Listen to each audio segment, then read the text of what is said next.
Hey, welcome Welcome back. back.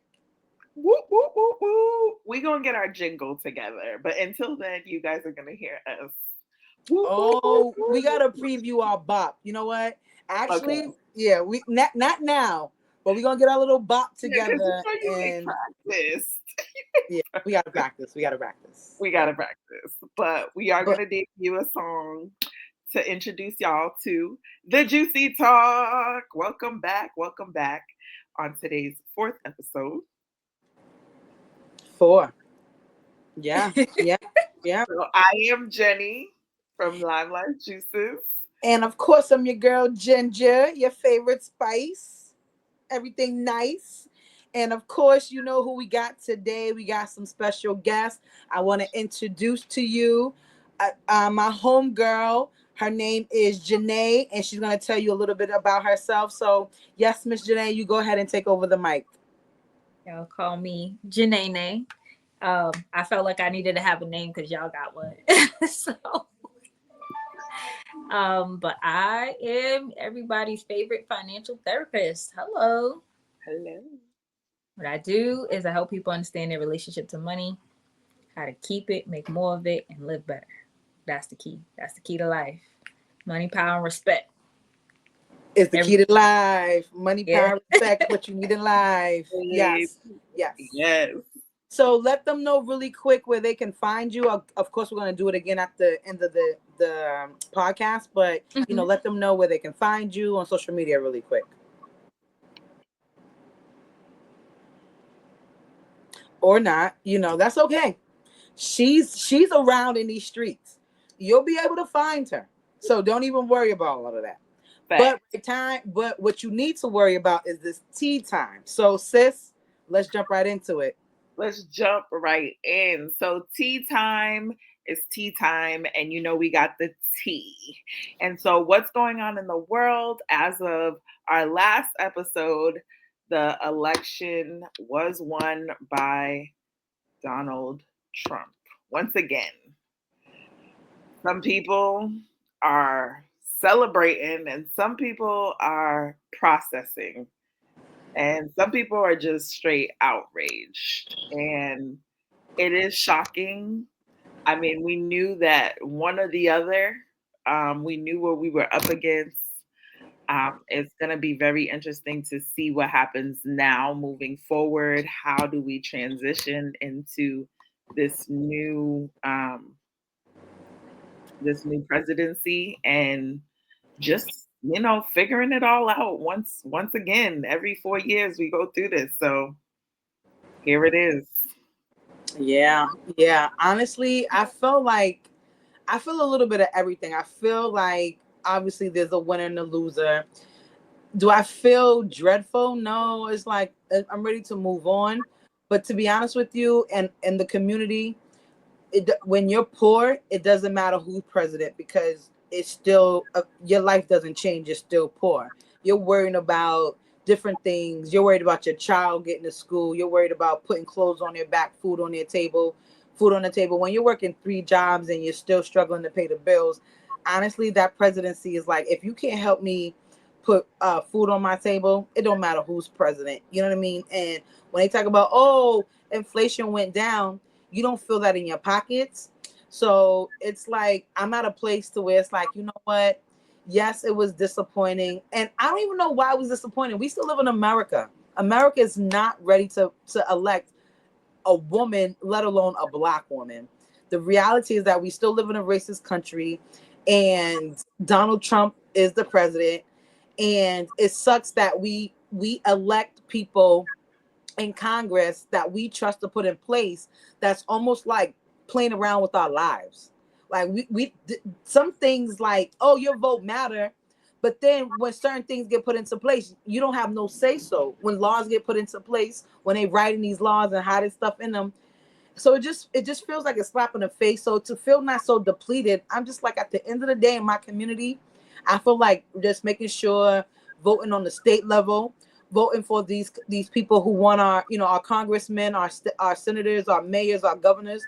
Those are the people who want our votes. We got to represent. We got to make sure we're voting for the superintendent, those are the things that affect us directly. So that's what we have control over. So yes, it's sad to see the bigger picture because it can affect you. It can affect us. Obviously, it's going to trickle down.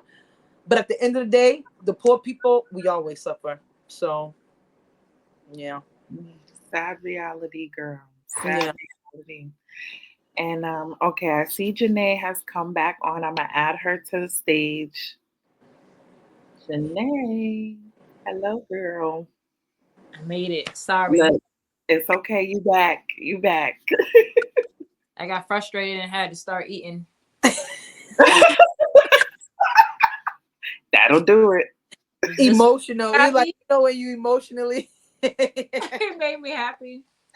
Is it No, making you feel better? I really do though. What you eating? What you eating? Crab rangoon.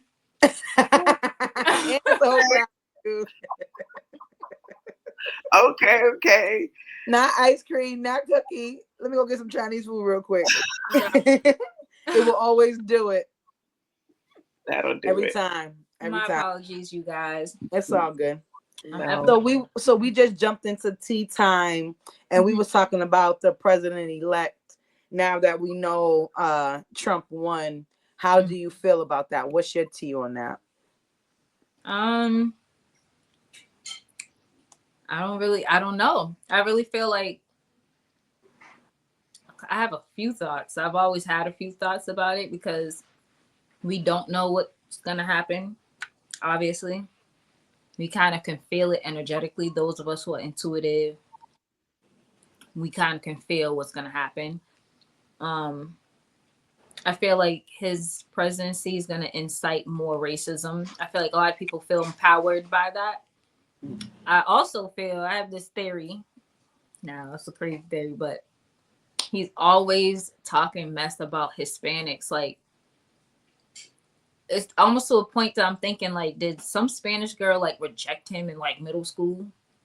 And now he just has this vindictive mindset about everybody Hispanic. Like, oh, I'm gonna get everybody. Like, oh, you're gonna reject me. You know, his ego couldn't take it. So now it's just like everybody's a bad person or right. Like, where does that even come from? Um, I don't know. I just feel like I'm I'm nervous. I ain't gonna lie. I'm very nervous. I'm just hoping and praying that whatever he chooses to do, the drama stays where it's at and it doesn't come towards anybody that I'm directly associated with, affiliated with. You know, I don't want it to be something that hurts anybody that I love, family, friends, none of us. Like, you know, we can still move day to day and still be okay, at least. You know what's so crazy? As I'm gonna, I feel like this topic just struck a nerve because my family's Caribbean. You know what I mean? So when he's talking about mass deportation, that affects deeply. That hits at home. And whether you're Caribbean, and I mean, I just feel like it's all still a setup, meaning that when you say a mass deportation, that's federal. And then when you say that you're going to start using the army, and you're going to start enforcing those, and that we feel safe because we live in Massachusetts, and that thank God we live here. There's only so much our governor can do. There's only so much our mayor can do. There's still federal laws that can trump them, no pun intended, and still come in and do a mass deportation. But even when you see that, let's say you don't have family to see that, it affects you. But when you think about it, like, well, where are all these people going to go? That just giving me flashbacks of after being after the fact that we are Black, we can't erase that our ancestry comes from slavery. So you've seen it happen with slavery, where they forced us to come over here. You've seen it happen with the Jewish the concentration camp. So you've seen these things before, and then it's still happening in third world countries and places that we don't even know of, that they can't even put on Front Street. But if you do a little research, I'm pretty sure that it's going to pop right up on Google. That's all it takes. So and then when you see that on TV, all they're going to try to do is dehumanize the individual, so then now they can justify the stuff that they want to do to each person. So watching it on TV, the same way that it pulls a string when you see it in Ukraine, this is literally happening in our backyard. We are literally in United States of America. So I try to live with optimism, but then at the same time, I'm like, listen, I gotta use my brain. And the same time I lead with love, Jesus, listen, he had an army. They was ready to fight, and when they had to go to war, they was strapped up. So at the same time, it's like, oh, y'all want to be peace? All right, be peaceful, and then be in a concentration camp. You know what I mean? So I don't know. That's just what it feels like. You know what I mean? So it's sad. It's just really sad. You know? Yeah, I definitely agree to that, and it's like we gotta. I feel like moving forward, because it's always like, what's happening now is what's kind of like, I feel like it becomes almost a distraction to focus on what's happening now to what they're cooking up for the future. You know what I mean? So for us, it's like we need to have our own agenda. We need to have our own um I heard of this thing, it's called boycott instead of boycott, where you're like not buying at a certain place. We're actually going to go and buy things in particular from only, our people, and supporting our community. And that way it's like we're taking our money, we're taking our wealth, we're taking all of our resources and reinvesting it back into our communities. Because I think a lot of the reason that, like, a lot of the reason of our wealth gap is because of racism, slavery, and everything that has been historically happening in America. And we're still going off of that system. So, in order to correct that, we have to literally delete that system. We can't keep going off of that and trying to make amendments and adding a law here and doing this here to try to make it just. It needs to start off fair, and it was never fair for us. And so, with that being said, the breaking down of the Black family, there's like so many layers to it that has gotten us to where we're at now. And to where if we don't come together, like, it's really no hope for us. Like, we are the only ones that can save us. There's nobody else that's going to be able to save us. No president, no politics, whatever it is. Like, that's just, I think, a way for us to like be distracted to what's really happening, and for us to really come together and make a difference. So until we can all be on one accord and really like invest in each other and show up for each other and want each other to win, I don't think that it's going to change much. Like, it's actually going to get worse, because we're easy to spend our money elsewhere. We're easy to, pretty much give out what we're not getting back. So it's constantly depleting us as a nation. You know what I mean? So until we can get up and be like, yo, we're tired of this. We ain't giving y'all none of our monies no more. Like, that's going to bring everything down. Like, Yeah. America will probably shut down without our money. So The sad reality is that we're definitely going to touch more on this yeah, topic later, but the sad reality is that that's not going to happen. So, and then like, because that's a mass. So even think about it on a local level. We where we live. Think about how many organizations are even just in Boston alone. trying to As do. black entrepreneurs, we get the short end of the stick. So then now they have to have these organizations come together. When you turn around, without naming names, how many organizations are in Boston? Instead of under one umbrella to make that one union strong, you got one organization here, so you have them all scattered around. So then now when Massachusetts have to give out a budget, they have to sprinkle it down to these organizations. And then guess what? Unfortunately, I don't know. I don't know where the money's going. I want to see that it's actually working for the people in the community, and it doesn't feel like the resources are being utilized correctly. So Yeah, let's move on to the next topic because that leads us into the fire. Yeah, right into the fire. And speaking of, so there was a fire, and this was at the Blue Hills. It was over 40 acres of forest fire. Did you guys hear about that? I actually go ahead. Smelt it? You smelt it, girl. I smelt it too, and I seen it. I feel like I seen it because I don't know what time it started, but I'm always like looking out, just kind of like I'm a nature person. So when I'm driving, I'm like, oh, look at the trees, look at this, look at that. And I seen like a substantial amount of smoke. And I was like, that's weird. It looks like there's a fire in there. But it was like deep in the forest, like when I was like exiting off the highway near there. So, and this was like during like mid evening, like it wasn't late yet. So I don't know what time the fire started. I don't know, but I feel like I seen it. And then I definitely smelt it that night. And I was like, smell burnt.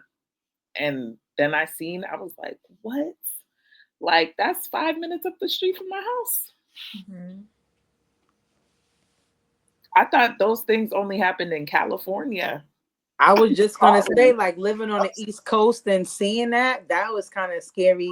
Especially like that's literally in your backyard. Like seeing it on the news when it's happening in Reading and across Massachusetts, but when it's happening in Milton, you're like, what? Yeah, I did smell it. I did see one morning I was driving to work and going through like Dedham. There's like some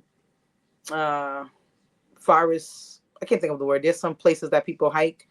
And there was the fire truck.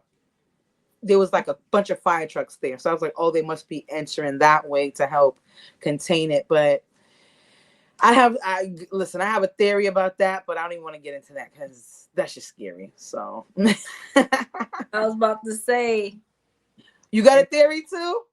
I'm like, this fire done took the land they owe us. That's I interesting. mean, at the end of the day, so just like you said, I feel like I don't think nothing's by accident. I mean, I don't know nature enough. I wish we had an expert up here to kind of tell us. I know it haven't rained, but I'm like, we live in New England. Right. So how could it be that dry? Like, how did the fire just start? Like one day. Somebody didn't go in there and just those kids, they're hiking. There's kids That's at school. There's clowns. I think somebody did it on purpose. I don't think like the fire just started randomly. Right. I don't think that. You know what I mean? Right. So I don't have no proof to back up my theories, but another thing, I don't even know why they're doing it. I don't know if it's just some dumb kids just start. I don't know. And then, so the point I was trying to make is that I feel like us as, I call us, us voting people minions when it comes to politics. I use politics. I be thinking that they do stuff like this on purpose. So it's a bigger picture. It's like, all right, somebody wants some land somewhere to build up, apartments, houses, a plaza. Guess what? We have all this forest. If we destroy it, then now it reduces the quality. Like, I just think it's a madness. And listen, I don't have no facts to back up what I'm saying. I just watch a lot of TV, YouTube, and my mommy going there sometimes. So I be like, because I don't think it's a coincidence. I don't believe in coincidence. Not like that. So that's my theory. My theory is that it's on purpose. My theory is that it's the man doing it. And I won't be surprised in 5 or 10 years if there's now shopping plazas there or a new movie theater or houses or apartments or something. I wouldn't be surprised. I like your theory. I like it. I'm on to something. Yeah, you are. Very mindful. Listen, my law and order degree is kicking in. No, this is open case. Look, girl, I got a PhD. I'm a doctor. Okay, so now to our biggest tea of them all, the hottest, the most. Look, piping. blow before you sip. Okay, wait a minute. It is our Vision and Vibes event happening December 19th. It's a Thursday from 5 to 9. You better be there or be square. Literally.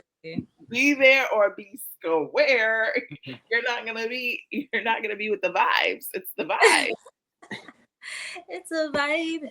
Yeah. Yeah, it's Vibe. exciting to be able to come together, doing a vision board. It's something that I think we started like a little tradition that we do kind of like every year, just to like manifest your future. Just to there's a saying. I wish I'm gonna pull up the quote. It's like when you plan, if you plan poor, then you poorly plan or something. You gotta know the quote? I know what you're talking about. I don't remember the words I exactly, don't know it like that. but I know what you mean. Like if you fail to plan, you plan to fail. Yeah, I know it. right. Right.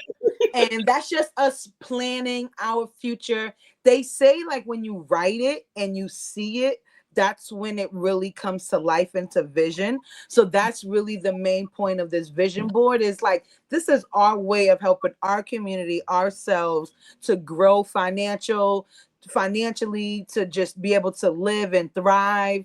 And when you're able to put your mind to paper and visually see it, then you start to visualize it and then you start to dream it and then your dreams start to become reality. So that's why we started it. Now we're able to share it with everybody, and that's the vibe. Like the vision is our future and the vibe is to be able to just share with the community, to have that outreach, to bring everybody together like-minded individuals. So that part is really the vibes. That's what I'm really loving, honestly. Yes, Definitely. I love that. There was a thing that came up with Tabitha Brown, and she was talking about how she was struggling, she was going through it. I don't know if you guys seen this interview. You seen it? Yes, I love that dude, Scott Evans or something like Yeah, that. yep. I think I can't remember. He's so cool. Yeah, I love his energy. I was like, I want to be his friend. me too. Me too. Just somebody I would have like, yo, let's go hang. What you doing tonight? Like, he's just such an amazing energy. And then him plus Tab, oh, that was a match made in heaven for sure. Yeah, they bounce well off. Like he's a great interviewer because he's able to read the room, bounce off of energy. He's so laid back. Yeah, He really gets you like so loose that it doesn't even feel like it's an interview. It's more of us having a conversation and me trying to get to know you.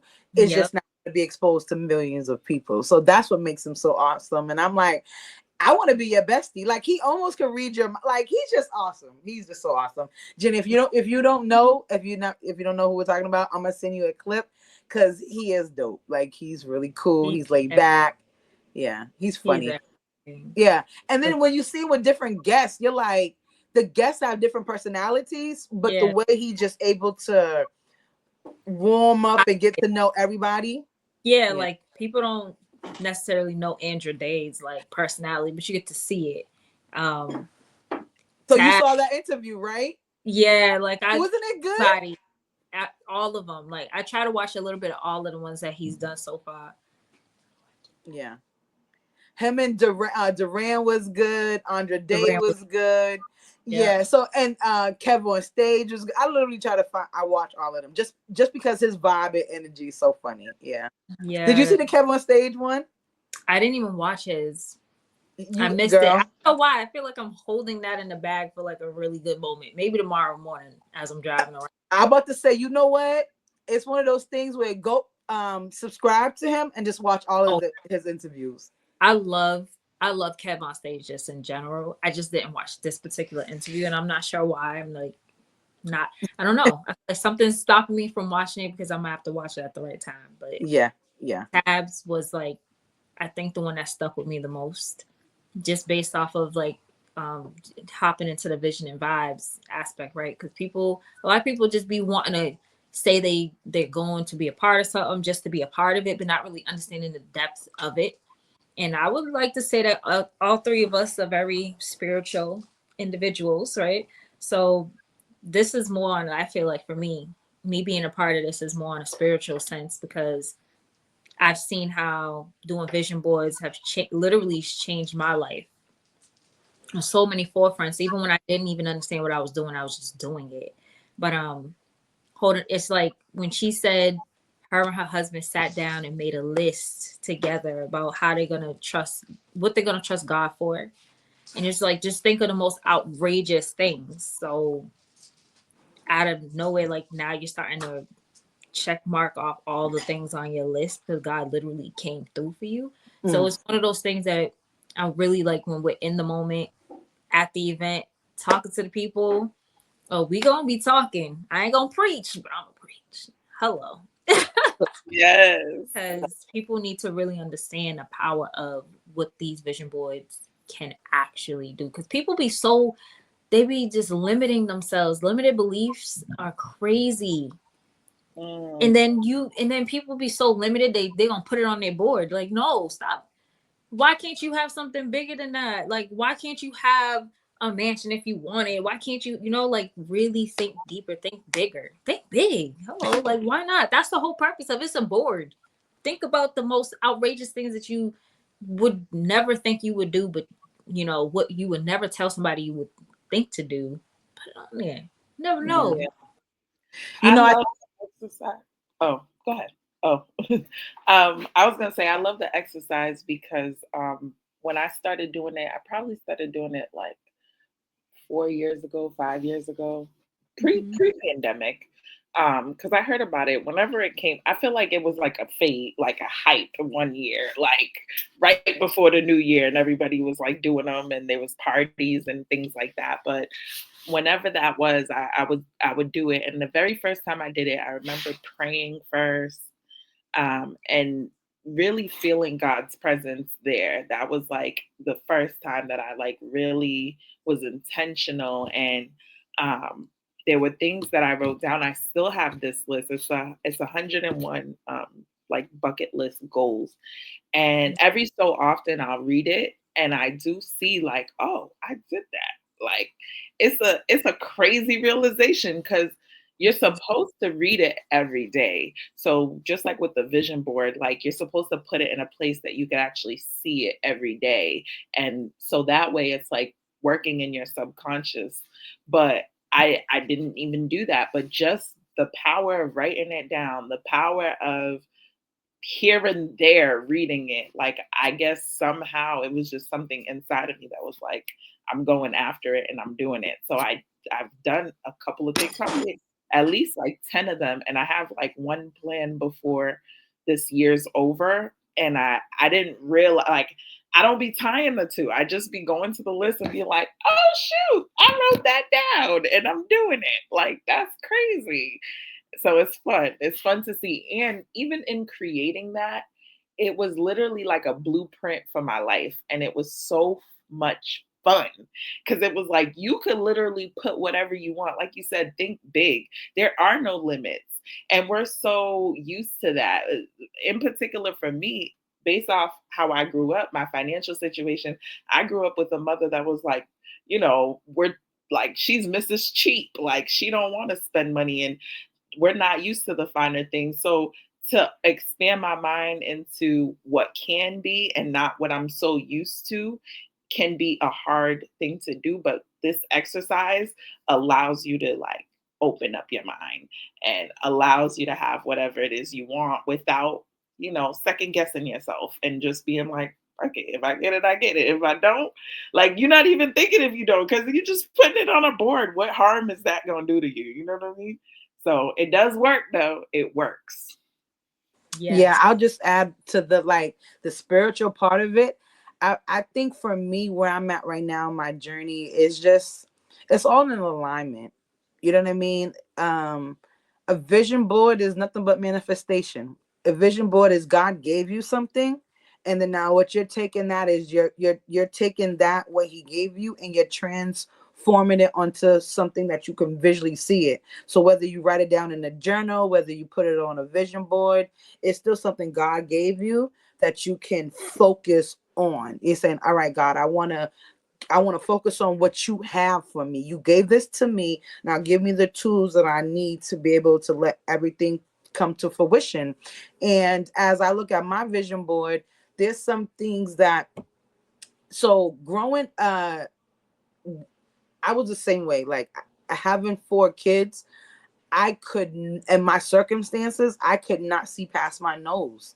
I'm like, you want me to, I could not do a vision board because I did not have vision. I could not see. You want me to put something down on a board? Like what? Pampers, diapers, like that's, I envision an endless amount of diapers. Like y'all want endless shrimp. I want endless wipes. You know what I mean? Just things like that. So I could never even envision it. However, when I started becoming more spiritual and just started to become aligned with what God had for me and where I'm at now versus where I started, even where I started, I have vision to put on a board. I can say, okay, God, now it's I didn't have big vision. I just had vision that was more than just what was in front of my nose. So then that helped me say, okay, let's grow into this. And then too, like you said, it was becoming a fad that for some people, but then for me, it was a part of my journey. It was a part of my alignment. I would literally wake up, look at my vision board, have my mantras, say my affirmations, and recite. You will be successful. You will have a business. You will be abundant. You are here unique, whatever, all that stuff. But then I wasn't believing it. So it's like you had a vision, but then a part of my alignment, I wasn't believing it. I was still on my journey. Where I'm at today, girl, that vision, and I keep my vision board so I can compare them. So I feel like, not I feel like, I know when your life is cloudy and congested, it shows up. It shows up in, do we comb our hair? Do we clean our room? Do we groom? Like all those things, it's a reflection of your mind. So when you look at your vision board, is it clear? Is it concise? Is it all over the place? It's still a reflection of what's in your mind. So now I'm like, okay, I can put that $1 million mansion. I can put that Lamborghini truck. I can put those exotic trips. I can put this lavish life because I'm like, all right, God, you didn't give it to me for no reason. It's not that you're just pulling stuff out of nowhere and just say, okay, let's just put all this stuff on the vision board because I seen it in a music video. No, no, no, no. God, you gave me this vision. Now I'm putting it on board so it can come to life. You know what I mean? And that's the spiritual part that I truly hope people gain. But I do understand that everybody's at different places of their journey and their life and their paths and their walks. So it's like, I hope for it. I pray that we set that intention. That's what we cultivate. But at the end of the day, everybody has their own journey and they're going to get out of it what they're going to get out of it. You know what I mean? So I hope that they do get something well out of it. That's my vision. That's my hope. That's what I'm putting out into the atmosphere, is that, wherever they are on their journey, that they actually can look back on their vision board and say, you know what, this did come to light, whether it was this year, next year, 2 years, whatever, that they, at least it started here and it started with us. We was able to come together, cultivate this space for like-minded individuals, so that now when they say it was because of this vision and vibes and God gave it to us, now we're paying it forward. We're like, that's what I mean. Again, that's my like, so even if it's one person, listen, I'm gonna always get what I need. So I hope you get yours because I'm gonna get mine.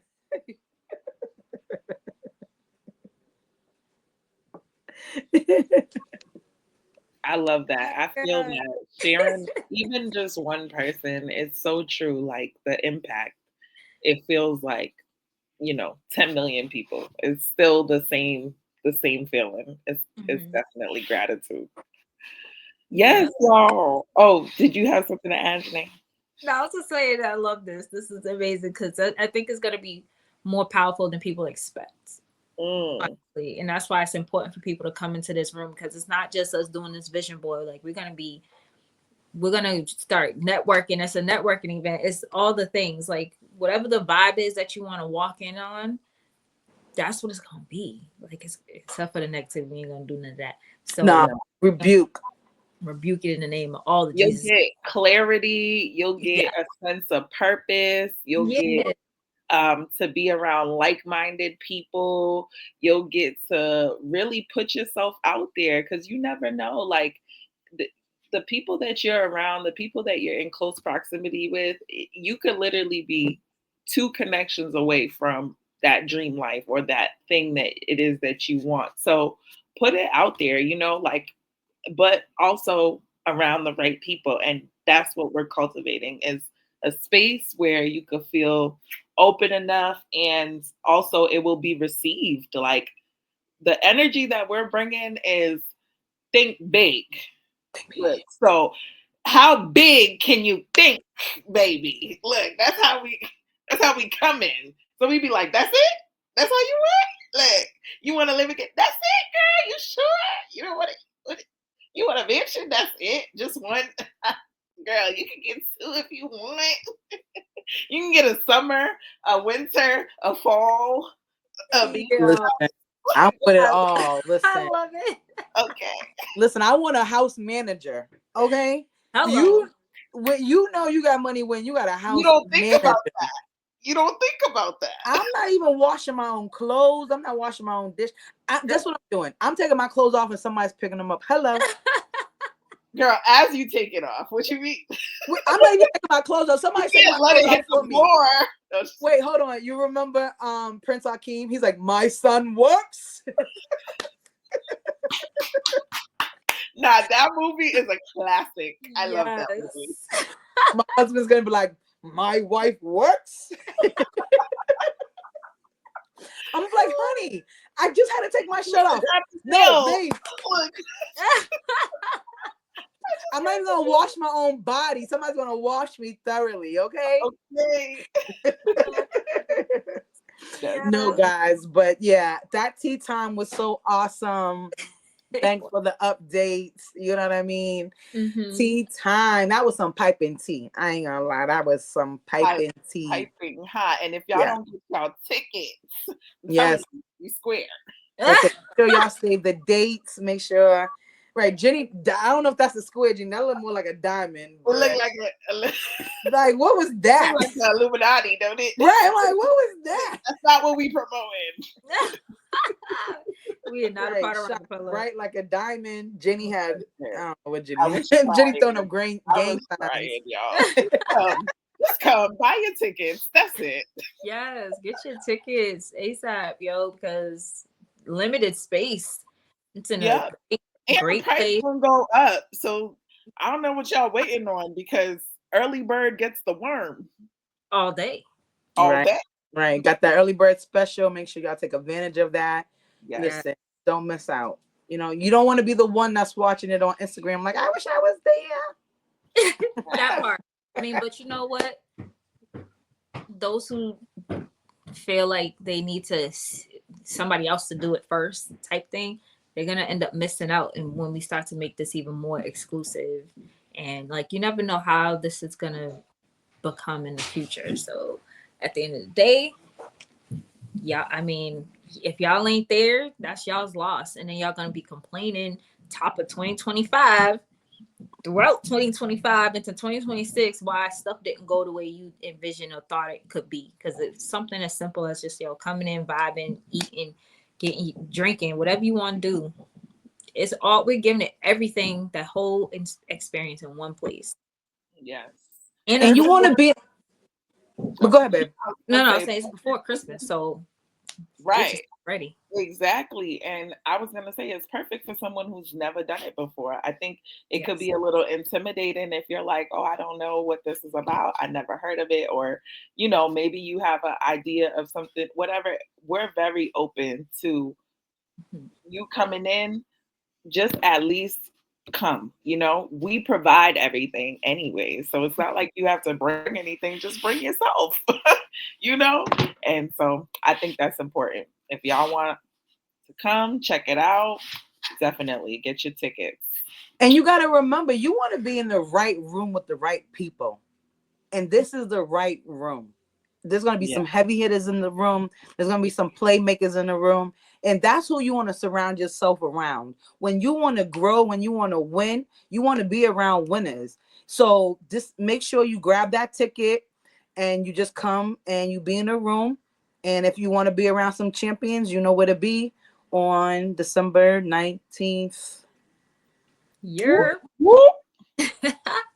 All right. So now we Right. got all of that out the way. Yes, yes, yes.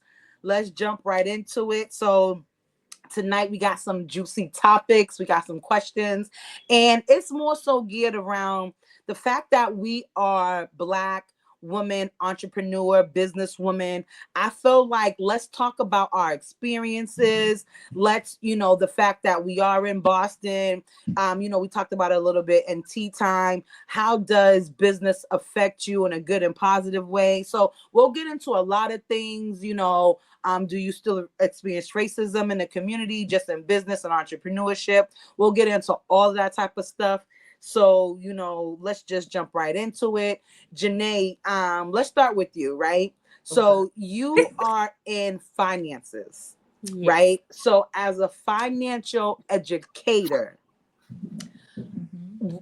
what do you think are like, what are you seeing in our community when you are out and about, because you are dealing with the people of the community, right? When you're out in the community, tell us a little bit about your experience. What are you seeing? And what I mean by that is like, I'm sure that you believe that there was a need, and this is why you're in this field. So now that you're in this field and you're trying to, reach one, teach one, each one with the members of the community, just talk a little bit about that. Are you getting any pushback? Are you is it welcoming? Like, how does that work for you? How is that going? So it's been an interesting journey, I can't lie, because it's very ego driven, male and female. I feel like there's so much shame that comes with this sector for a lot of adults. Um, and a lot of people are afraid to like say that they want better, right? And hence vision and vibes, right?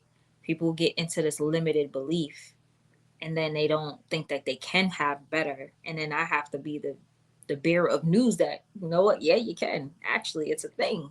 Um, I try to show people, but a lot of times when I'm trying to like reach out to people, it's a lot of pulling teeth. People are so ignorant.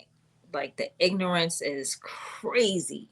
Top tier ignorance in our community. Top tier.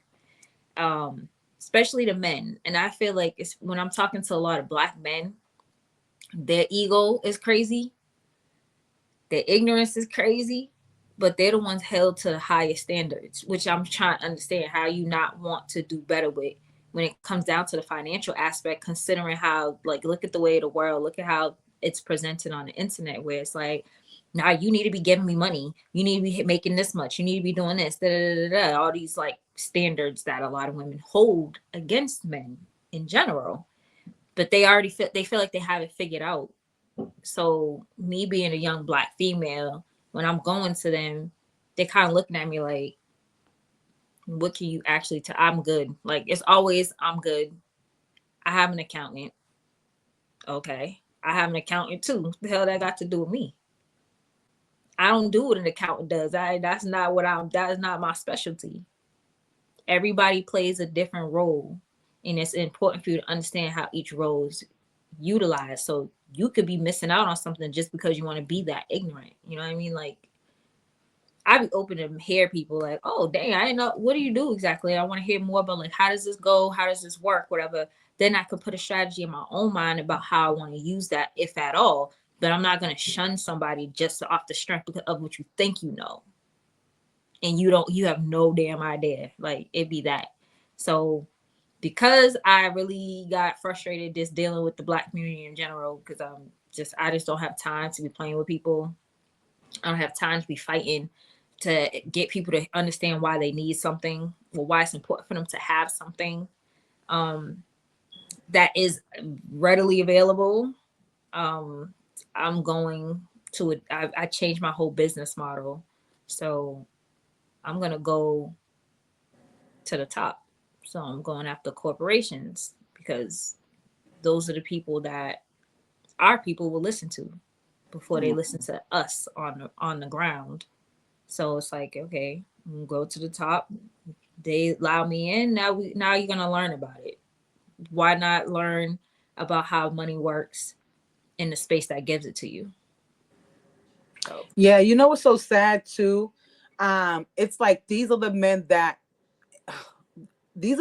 want to run the household too, right? yes. Like you want the respect king, black king. You Mhm. want me to do all this stuff and yeah. Yeah.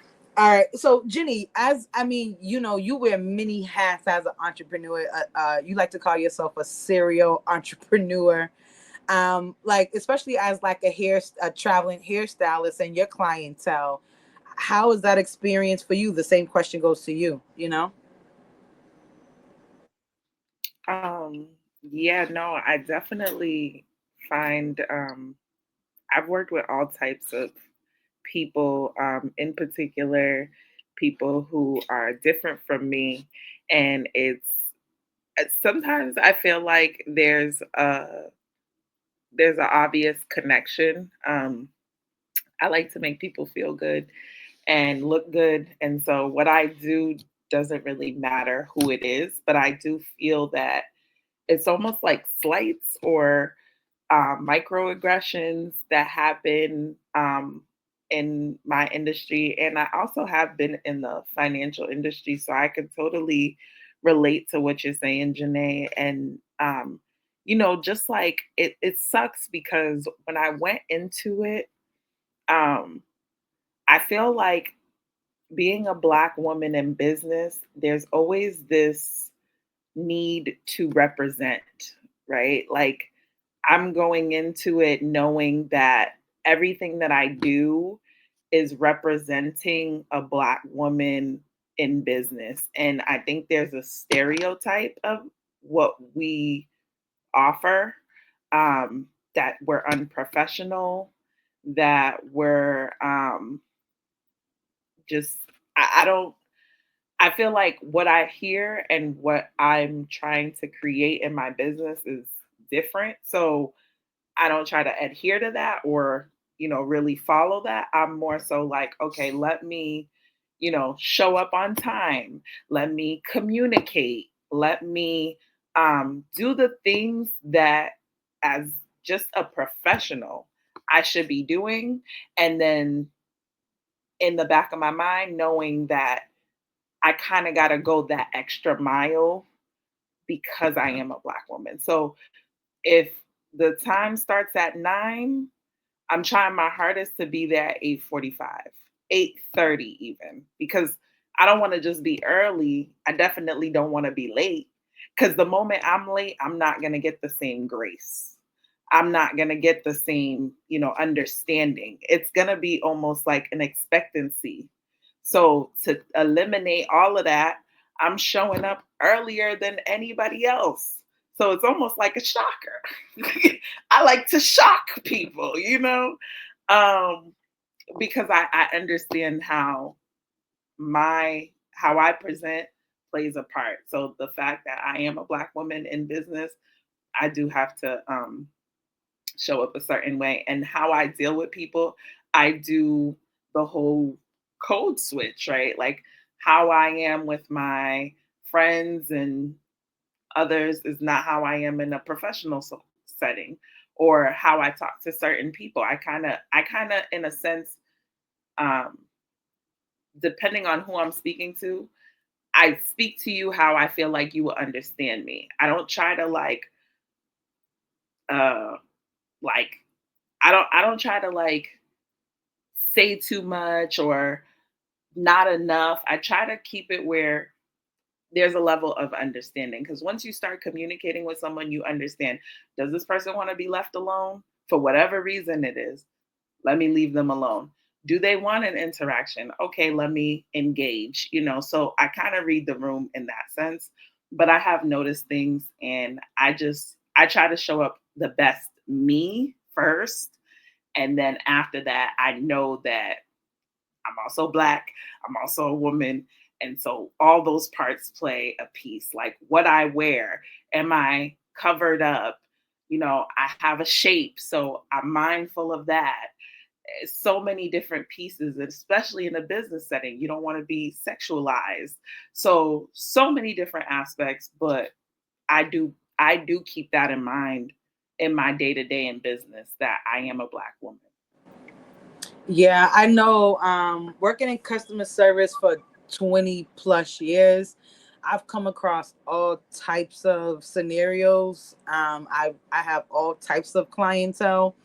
Um, black, I have black clientele that some would consider high end. I have some clientele black that will consider from the hood. I got white clientele that will live in uh, Weston, and then you got white clients that live in South Boston. So you have a range, and Asians and everybody else, and all in between. I think that in my experience, I find that sometimes race has a do, but sometimes it's class too. Sometimes people just think they better than you. You know what I mean? And I'm an energy person where I match your energy. Whatever you give me is what I give back to you. And before, I was so gun ho about trying to just help everybody, and then unfortunately, you burn yourself by learning that everybody sometimes just don't want your help, or don't think that what you have that they need. You know what I mean? So they definitely don't want to hear it from you, like you said, Jenae. And it's like, who are you to kind of tell me what I need? And that ignorance goes up, that wall goes up. So I'm at a place to I help those who want to be helped, but then also too I realize that what I do is I try to find what we have in common versus what we have what we don't have. You know what I mean? So at the end of the day, we're all humans. That's the main thing that we have in common. If I can't connect with you on a human level, it's just not going to work. There's nothing that I can do. There's nothing that you can do. It's just this interaction is just not going to work if we can't connect on a human level. And that's just kind of like where I'm at with my clientele. Is just like in customer service, you just want to give the best customer service that you can, and to those who want to receive it, you can do your best. And some people just don't want to receive it. Okay, then this interaction will be limited, and kind of just move on to the person who actually wants to have an interaction. You know what I mean? And who's willing to learn. Who's willing to learn. So with that being said, do you ladies find, like, I mean, we touched on it a little bit, but do you find that Boston, I mean, Jenae, based off of kind of like what you said, I would imagine that Boston isn't supportive, but that's not, I mean, that's just a small group of people in Boston. So do you think that Boston actually supports your business, or do you think it's more of a detriment to your business? I never thought about it. I never cared. Um, I don't even look at that, honestly. I kind of just, back to my spirituality. I kind of go how God moves me. Mm. If He allows me to be in this particular space, I'm supposed to be in that space. People will find me, and I think I've gotten a lot of recognition without even me looking for it, kind of thing, because I think people are very interested in the conversation around what financial therapy is, because it's not something that anybody has tackled before, probably because of fear. I am that girl that's going to try to do something that's not normal. I'm very non-traditional, unorthodox. So, and I'm willing to try and dive into something that people, it depends on what it is. If it's animals, bugs, anything, nope, count me out. But when it comes out to the emotional state, because I know I've been there, and I'm like, I have kids, and it's like these conversations were never had with me, and I'm trying to have them with my children, and it's not as easy and I learned this from you, Ginger, um, that when you have to do your best with your children, like you don't. I've never been a mom to a 13-year-old until she turned 13. So now I have to understand what that phase looks like. And I never been a mom to I was a mom to an 11-year-old, but they're totally different personalities. So I have to learn how she's gonna be through her 11 that year, and then I kind of figure out how I can deal with them. So that's what helps me curate a lot of the stuff that I do for the community. And those who take to it will take to it. So that's why I had to think outside the box, because it wasn't just about Boston. It never really been that for me. I mean, it's a starting point. I live here. I mean, I'm from here, right? But I'm like, I can go anywhere in the world with my licensing, and I can do this anywhere in the world. And I have family in different places, friends in so many different spaces, and I'm willing to go each and every one, because this conversation is not linear. So I feel like I've gotten a lot of support personally, I must say. So That's good. I'm glad to hear that, because we always want to feel that. You know what I mean? I feel like being in this new space as an entrepreneur, sometimes you hear so many different stories about, like, Boston is a cliquish. Like, first of all, it's already Boston, so to be black in Boston it's almost like a unicorn. They're like, oh, they have black people in Boston, so yeah. that part gets on my nerves. But then now that you're actually in Boston, like you said, it's like the community has to actually support you. You know what I mean? And like you said, like, thank God you're in a space to where they can come to you, and that you don't really need to go to them, because it could be like a love-hate relationship. It could be a hit or miss, you know what I mean? And depending on, I guess, just what you do, actually, Boston could be a great place, or Boston could sometimes sink you, you know what I mean? And um it's just that really fine line, you know? So, Jenny, what about you? Do you feel like Boston has supported your business and been able to help you thrive in where you are? Um, I think that living in Boston, I didn't choose to be here. I'm originally from New York, and I've also visited other places. And so I feel like having the experience of seeing what outside of Boston looks like, I have something to compare it to. And being from New York, like it really is like a grind, hustle type of city. I don't see that as much here. So I feel like even though there probably are a lot of resources or things that we could tap into the city, I don't think that we take it that much advantage of them. And maybe they're not known to us to be able to take advantage of them. Like it's just not out there as much. Um, I think that Boston, I don't know, it's definitely not as friendly as the South, so it's not like people are open to conversation as much. I think with everything, the time, social media, it's less like interactive, especially out here. Like, I don't know, Boston for me, it wouldn't be my ideal location. Like I wouldn't have chose it for myself. And after having been here, I don't think I have as much support as I need. But I think it's really the culture. Like I feel like the culture isn't as motivating to want to be an entrepreneur, to want to really start your own business. It's like everything demotivates it. The prices are high. It's very cliquish. It just feels like, in a sense, you got to create your own lane. And that's what I feel like we're doing with Lime Life, is just like, let's just stick to what we know. Of course, whatever support we do get, highly appreciated.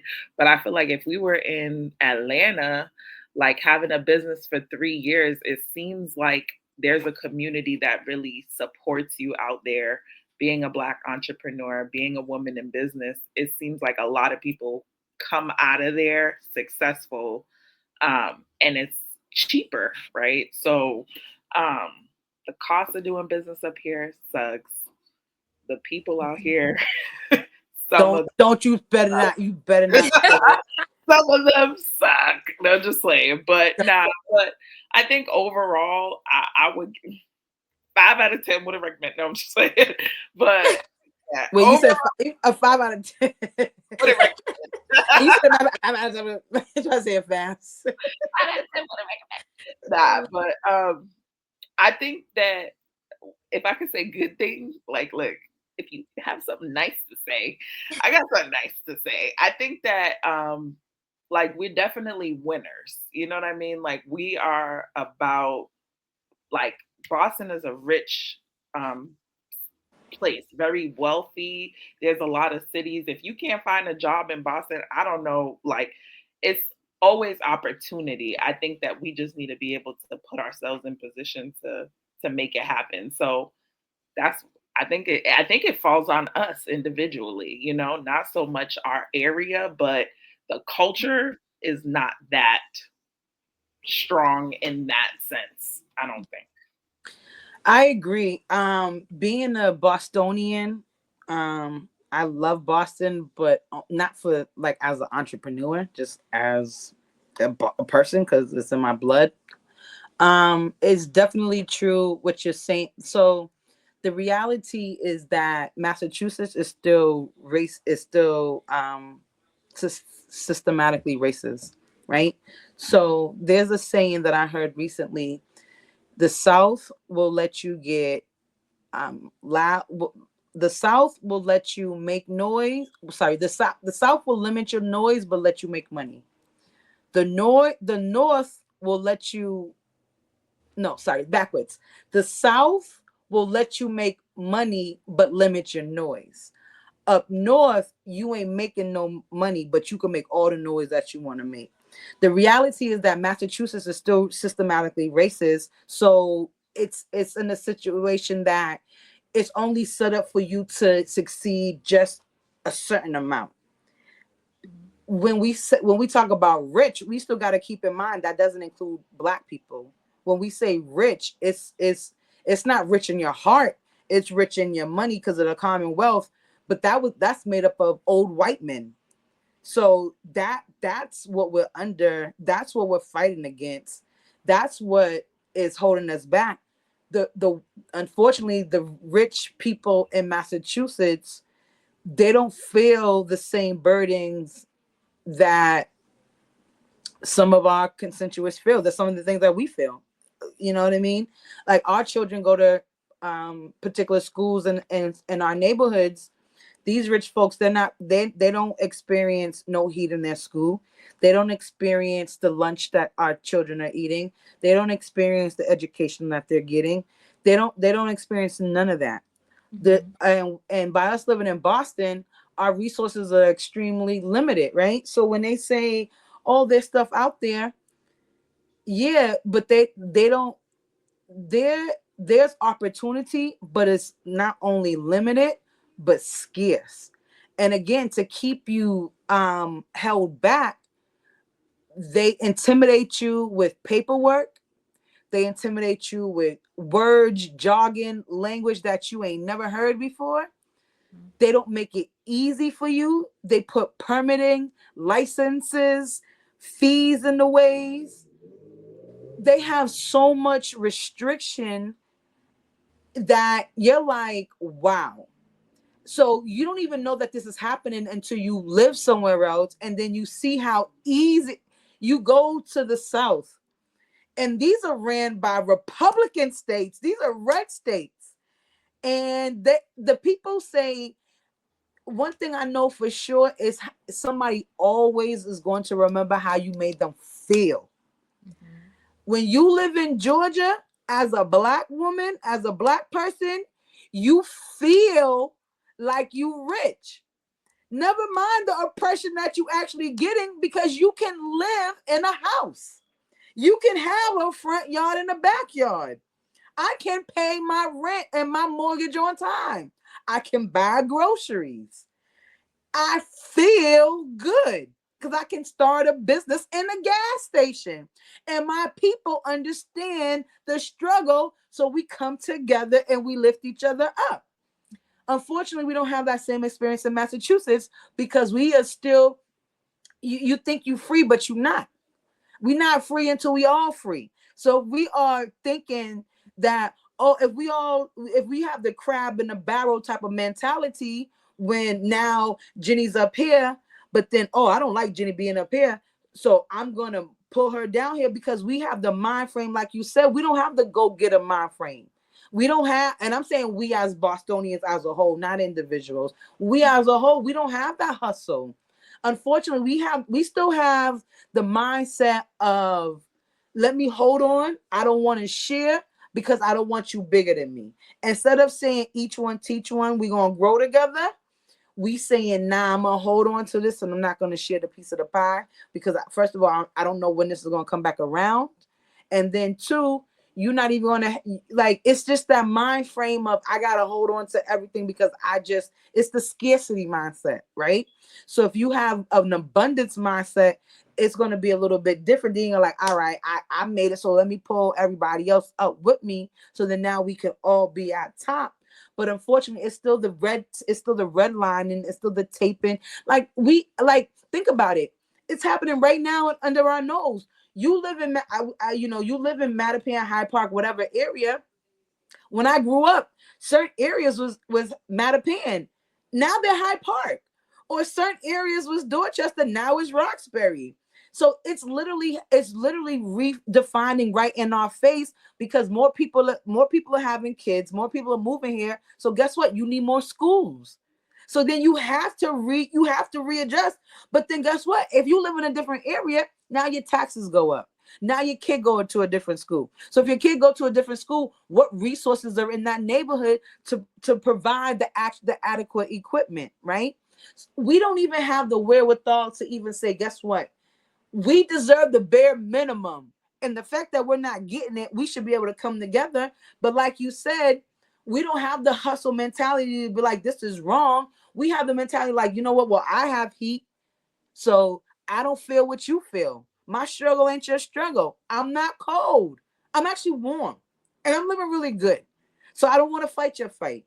So as long as we have that mentality, I feel like we're all gonna, it's gonna be that. You know what I mean? And I mean, that unfortunately, that is the racism, right? So the next question was like, I know we talked about, do you experience racism in this space? It's either directly or indirectly.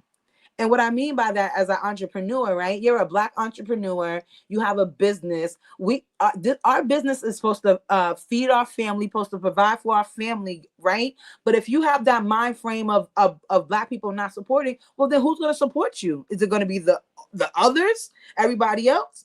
But then, we live in a culture, we live in a society that where, and especially in Boston, they put all Black people under one category. So when they dehumanize us as Black people, they don't see us as humans, so they're not going to support. They're not going to want to uplift. They're not going to think about your children who need sneakers, who got to go to school. They don't care about that, because they don't recognize you. They don't humanize you. So as long as we have that we're going to always experience racism, whether it's indirectly or directly. And then that's why I feel like Boston came up with these organizations, and that's why it's cliquish, because it's like, okay, we all as Black people of a particular mind frame are having this experience. So just like you said, how do you find your tribe? And then how do you carve your lane out to say, okay, this is what I want to do, and how do I make it grow to help everybody else? But then it's like, all right, you want to help everybody else, but then it backfires on you and you can't, because just like you were saying, Jenae, they doubt you, they question you. Who are you? Why? What make they want to ask your credentials? But then let somebody else come up here, Susan, Paul, Jacob. They open. They stand in the line around the corner. But then let you be outside selling your juices. Well, how much calories are actually in this? Why is it so expensive? And you the same one who's out here wearing Montclair. You the same one out here wearing North Face. You the same one out here wearing. You ain't wearing these paper denim jeans, and you still living with your mother, and you ain't even got a bacon. Yeah, no, I feel you. Hmm. It's You like don't they got no so bank low. account. Come on. They think so low of us. that they expect us to be low budget bitches, essentially. And it's crazy. Somebody was like, "So people fight for the American dream." I said, "They ain't fighting for the American dream. They're fighting for a European dream. That because they ain't never been to Europe, don't even can barely spell Europe, don't know the countries in Europe. Like they're fighting for something else because they want to look a particular way and seem a particular way, and then let us speak a particular way with a level of articulation. Now it's, oh, you're talking like a white person or whatever. And it's like, no, I'm talking like I'm educated because I don't speak stupidity and I don't aspire to be stupid. So I'm going to speak correctly because it just is the right thing to do. And it's, why is this always like a thing? If we have product and services and we went into the vault with the ops and we bringing it back to you, how dare you question anything of whatever it is that we're giving you? Because the price is gonna go up if you go over there. This is and even if it doesn't, it's the same price. So what's up? Because some people think white ice is colder. You know what I mean? Freezing hell. White ice is colder, and it's like, yeah, you're loud and wrong. And I think those are the people that don't realize that women run the world. Those are the people that don't even know that God is a woman. Yes. If you can birth, bear children, multitask, God is a woman. You can't tell me nothing else. Right. Mother Nature's the sister. I think Mother Nature's the younger sister. God is the older sister. Jesus is the little brother that they be like, go, they boss Jesus around. Go do everything.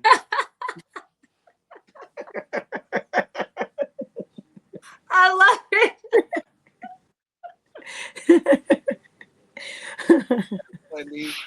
What you were saying, Jenae, too, about one of the things that I think is important is like, especially in your industry, like the financials, I think there's not a lot of representation for us, right? And so when you do go into that space, it sucks because you want to, it's like you're going to be the one to talk to our community, right? Because nobody else is going into our community to talk to our community because they've already, like you said, they've dismissed them.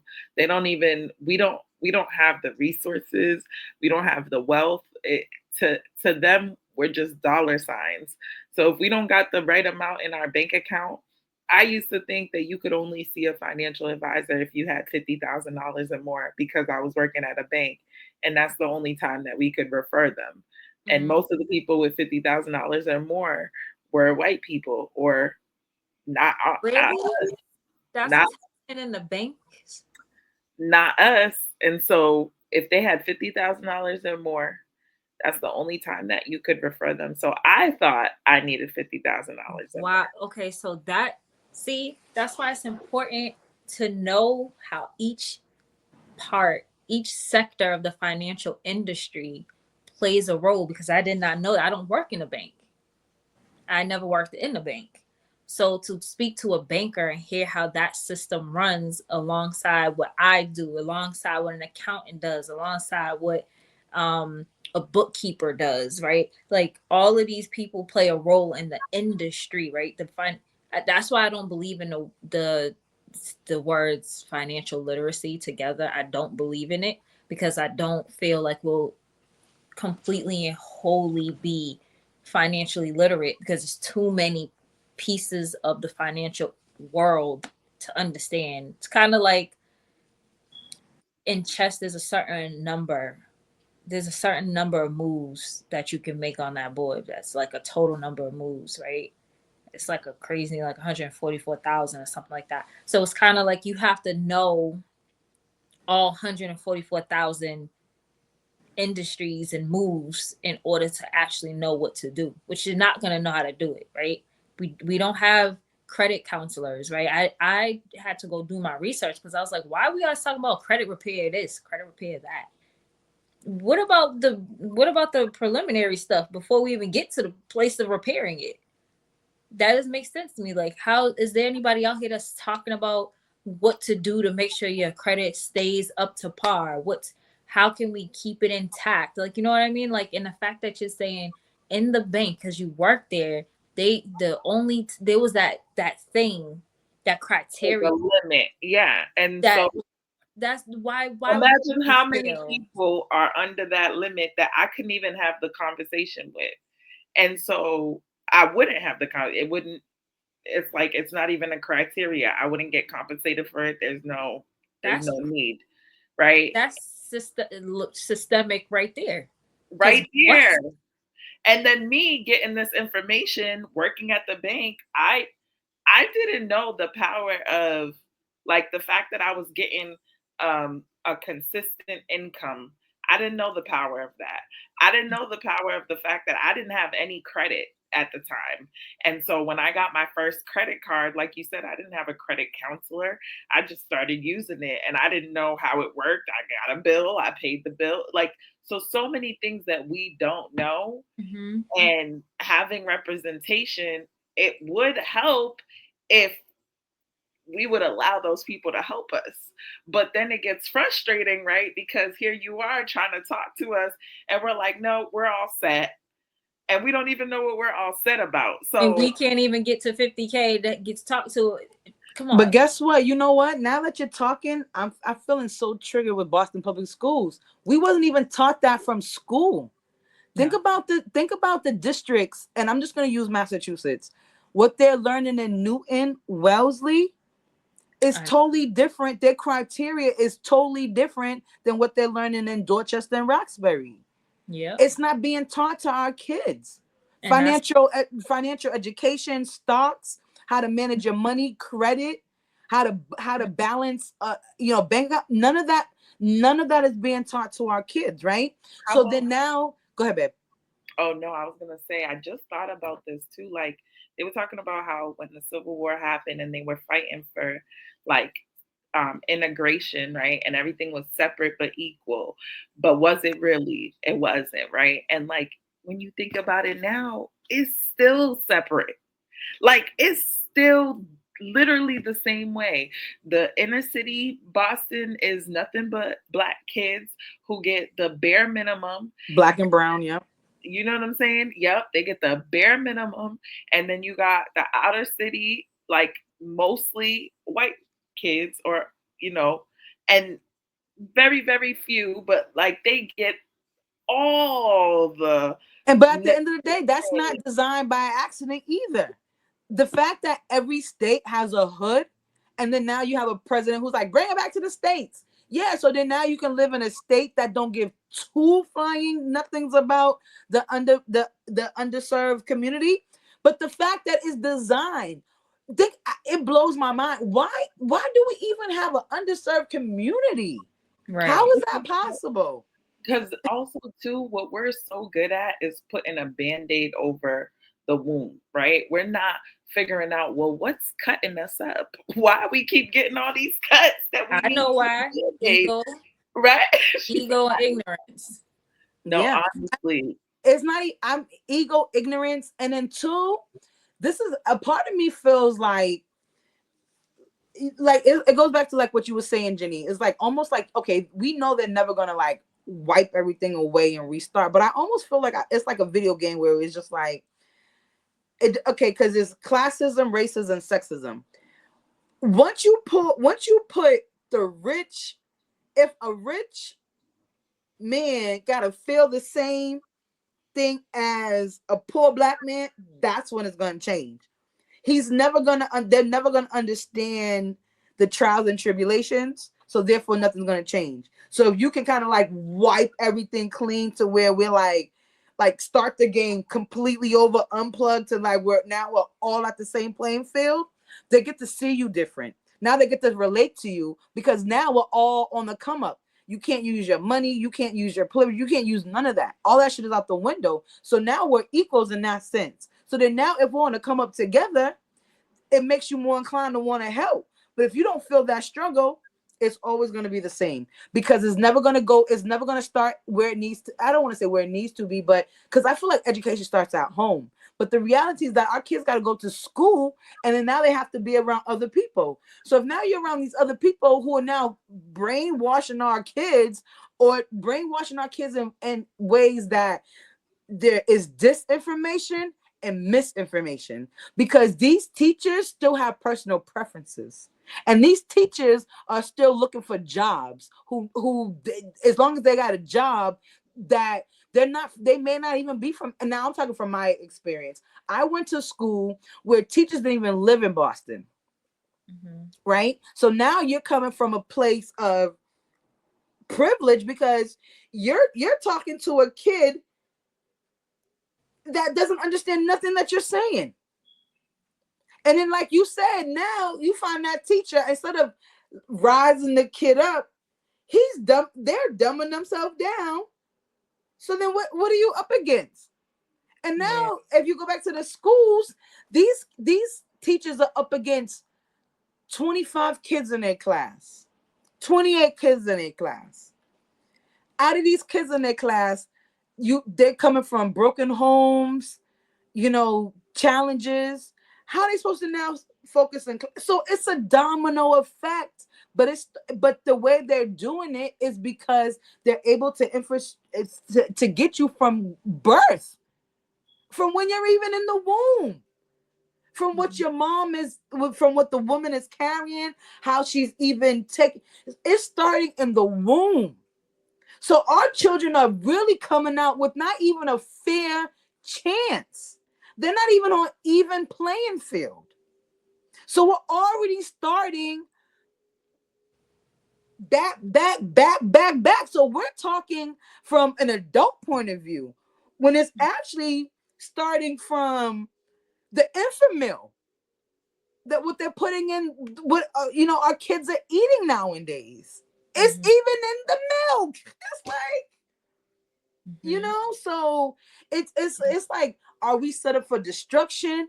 Like when you start to think like that, it's like, damn, are we even set up to win? So then now, when you have that mind frame, you could kind of maybe start to rationalize why there are different groups in Boston, why there are different cliques. Because one, we're not all the same. All Black people don't have the same struggle. We're not all from the hood. We're not all on welfare. You know what I mean? So we all, as Black people, have different struggles. So if you can't even understand where we're coming from, then you're not even gonna see me. And as another Black person, you're gonna be like, we're not the same. So even trying to like support that, that's when you're like, I'm better than you.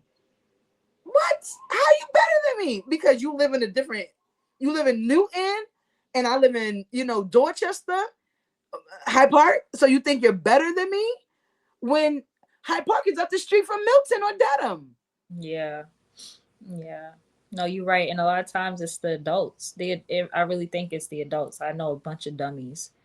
Dumb, dumb, dumb, dumb, dumb, dumb, dumb. Dumb. Dumb. Legit. And they over here procreating, and it's like, please stop. Like, I think it goes back to like the vision board stuff and how people think and the limited beliefs and all these things, because some people like to hone in on stuff that is old. Like, my mother treated me like this when I was okay. So you're able to acknowledge this, right? So that makes you pretty much like you got a sound mind. So you're gonna hold on to that for how many years until you're 60? You have a choice. I feel like a lot of people like to strip their own choices away and point the finger at society and everybody else and everything else. And it's like, no, you literally have a choice to do something different, and you're choosing not to. You're choosing to be stupid. So whose fault is that? Now the kids are stupid. And they throw them in school and expect the teachers to be the savior of what should be taught in the household. No, that's not.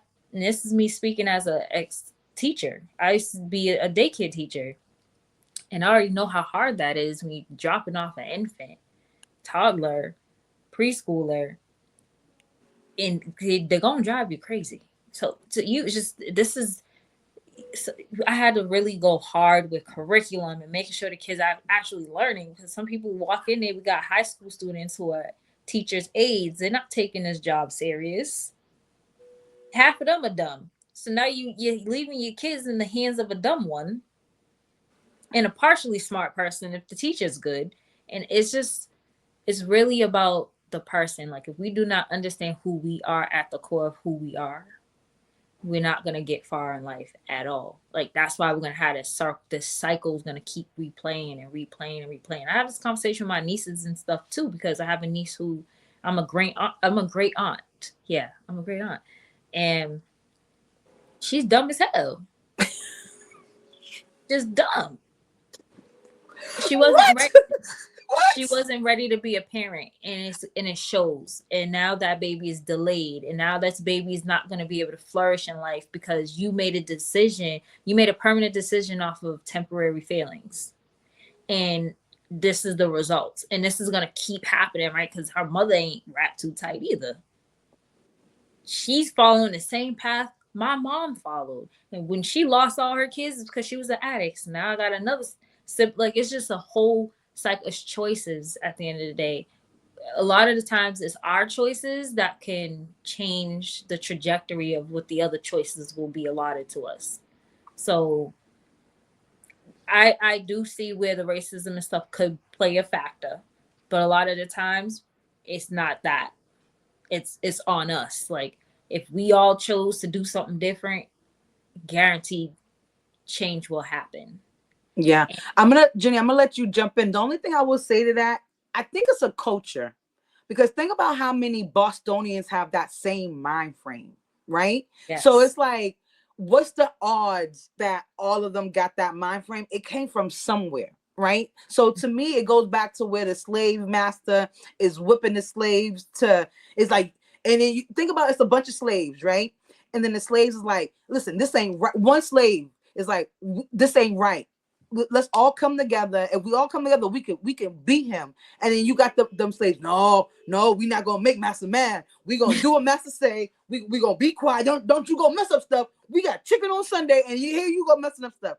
So it's the mind frame. It's the culture that Yeah. just translated from, when slavery started. I don't even, I'm gonna say this on camera. Damn, I'm messing up my years. I'm gonna Google when the slavery started. But back in the day when slavery started to now to 2024, it's the same mind frame. Because just like you said, stupid comes from somewhere, right? And the fact that more than it's literally a culture of it's a culture.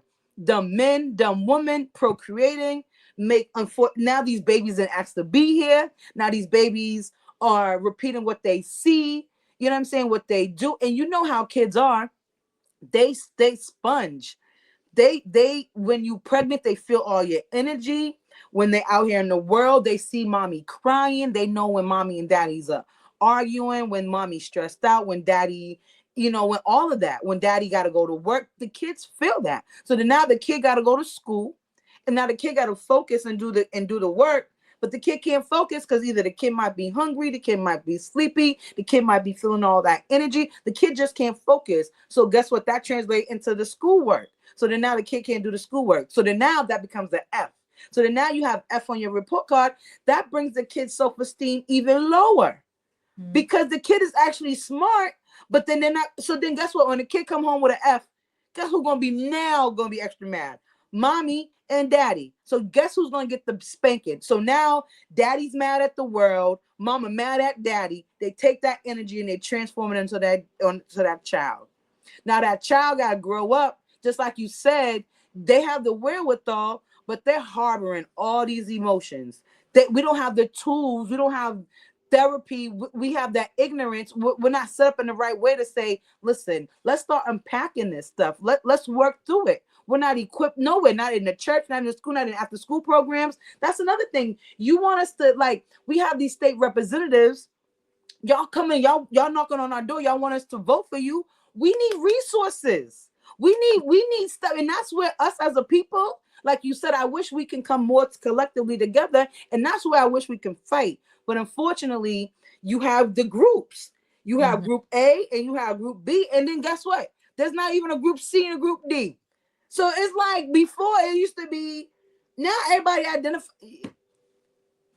so it almost feels like you said, you set up for destruction, but then it's like, all right, that can't be life. Mm-hmm. You know what I mean? Yep. Yeah. I feel you. Jenny, what you think? Yeah, I think you're spot on. It doesn't feel like we really have too many options, you know.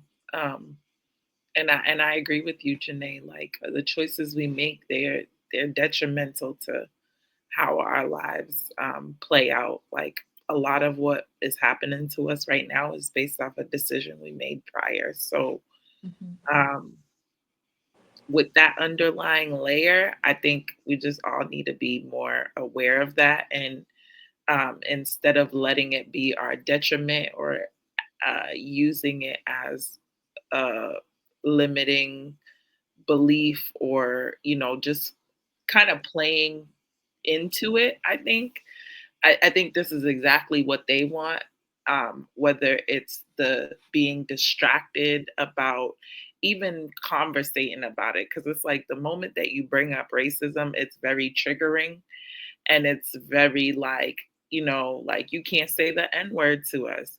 It's certain things that just by speaking it, like you can activate um, someone in our community to do something that is just not who they are. So it's like coming out of our character. We just got to be mindful that that's exactly what they want. So Mm-hmm. just be careful while we're out here. Yeah. um, Unfortunately, that is the sad reality, and until there is change, we gotta be straight. I be watching court TV, and sometimes I be like, "Yo, look, I don't like to see none of our people in jail, but when they be doing some dumbness, I be like, lock them up immediately, take them out."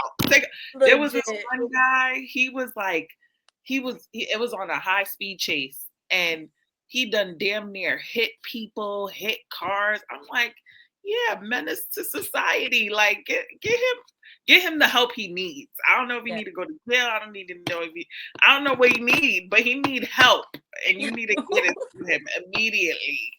Immediately. I don't want that person. I don't care, black, white.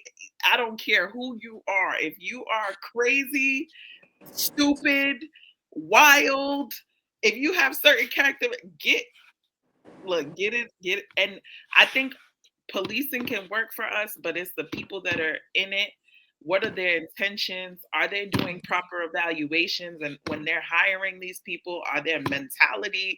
Like, I think all these things are at least up for discussion to Mm-hmm. how it can work, because I do think that we need some type of governance. Like, I wouldn't feel safe to know that like it's a free for all and anybody can do whatever the hell they want to do. I don't think that's the answer.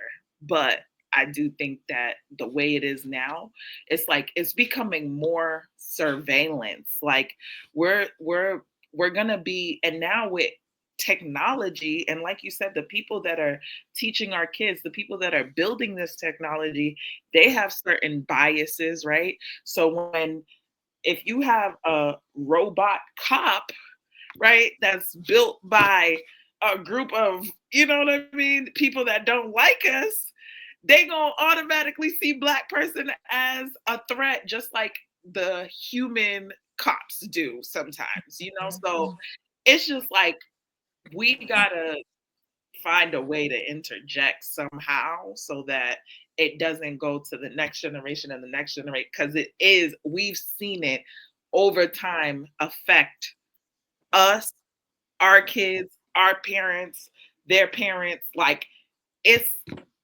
at least 10 generations, like you, Shay. I don't know when slavery started, but it's at least 10 generations strong, I'm sure, and hopefully it don't got to be another 10. I feel like we're behind the eight ball. We're always gonna. Unfortunately, that's the way it was designed. And this like you said, that's where the spirituality kicks in. because if we stay in the human world, then it's always going to feel like we're never going to get from behind the eight ball. But when Mhm. you know a God's a powerful God and He's a God out of all things, it Yeah. gives you a little bit more hope to say, you know what, it's a possibility that at least I can be beside the eight ball. You know what I mean? But then when you look at the hard facts and reality, you're like, all right, I need a little bit of hope to hold on to. You know what I mean? So, you know, but even with that being said, like the fact that we do live in Boston, I don't think that this is like everybody's. I think it sounds like we all want to move eventually, but the fact that we are here, do you feel like Boston actually supports the business that you're in, you know, the way that it needs to, where you can flourish and you know, or like if you, matter of fact, because I think we actually answered that question. If you was to have that, if Jenae and Jennie can have support, what would that look like? And I'm gonna start with you, Jennie, first, to let Jennie, I'm gonna let you think about it first. I mean, I'm gonna let you think about it. I'm gonna start with Jennie. But if you can magically get poof support, what would that be? Yeah, I mean, the first thing I can think about is money, and I'm gonna keep saying money because nigga, we need money.